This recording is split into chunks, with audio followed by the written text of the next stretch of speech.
हे खरं त्यातलं दुःख आणि शल्य आहे. छत्रपती शिवाजी महाराजांचा सर्वधर्म समभावाचा विचार हा आम्ही सातत्यानं मांडत आलो, परंतु छत्रपती शिवाजी महाराजांचा ठेका केवळ आमचा आहे, आम्हीच त्यांचे होलसेल आहोत, अशी भूमिका मांडणाऱ्याला अझहर तुम्ही उत्तम उत्तर दिलेलं आहे. तुम्ही होलसेल जरी असला तरी मी सब एजंट आहे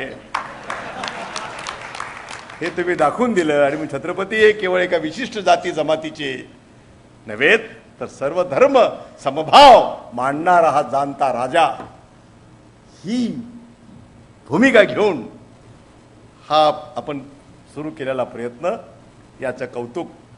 ज्यांचा विश्वास सर्व धर्म समभाव या संकल्पनेवर आहे ती माणसं तुमचं कौतुक केल्याशिवाय राहणार नाहीत, हे मला आवर्जून या ठिकाणी आपल्याला सांगितलं पाहिजे.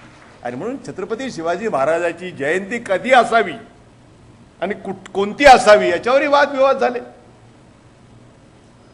याच्यावरही अनेक संशोधकांनी अनेक वेळा वेगवेगळ्या तारखा दिल्या.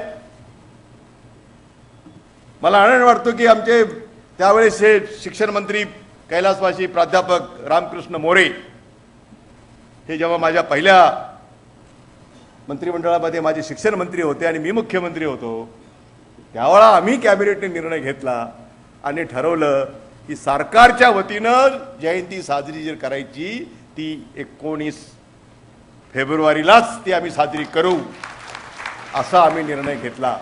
आणि त्याप्रमाणे शासकीय सुट्टी आणि त्याप्रमाणे जुन्नरच्या आमच्या शिवनेरी किल्ल्यावर मुख्यमंत्री त्याचं प्रत्येक वर्षी त्या दिवशी जात असतात. तिथं जयंतीचा उत्सव साजरा होत असतो आणि ते करण्याचं काम आजही 19 तारखेला सुरू आहे. परंतु अनेकांना ही पण तारीख मान्य नाही आहे. अनेकांना छत्रपती म्हणजे आमचे, तर आम्ही म्हणून त्यावा म्हणून काही लोक आज साजरी करत नाहीत. ते पंचांगाप्रमाणे जी येते ती तारीख ते शोधत असतात आणि पंचांग भक्त मंडळी त्या कामाला लागलेली असतात. आम्ही फक्त शासकीय कॅलेंडर मांडणारे लोक आहोत आणि शासकीय कॅलेंडरमध्ये जे आज आमच्या समोर आहे, आज आमची शासनाच्या वतीनं ही एकच तारीख राहील आणि त्याच तारखेला आम्ही साजरी करू. हा एक महत्त्वपूर्ण निर्णय हा माझ्या मुख्यमंत्रीपदाच्या कारकिर्दीमध्ये मला करता आला, याचा सुद्धा मला मनापासून आनंद आहे. आणि म्हणून आज किती चांगला योग आहे, कारण आज या तारखेला मी लातूरमध्ये असणं खरं बरोबर जवारांनी बरोबर सांगितलं. आणि याच आजच्या दिवशी अशा पद्धतीची शिवजयंती साजरी होणं, शिवजयंती आपण वेगवेगळ्या पद्धतीने साजरी करतो आणि आज सकाळपासनं शोभायात्रा ज्या पद्धतीने काढली मला सांगण्यात आलं. बाल शिवाजी इथं बसलेलेच आहेत आपल्या समोर, सध्या कंटाळलेले आहेत, परंतु कारण सकाळपासनं या सगळ्या मिरवणुकीमध्ये सहभागी होऊन एक शिवकालीन जे वातावरण आहे,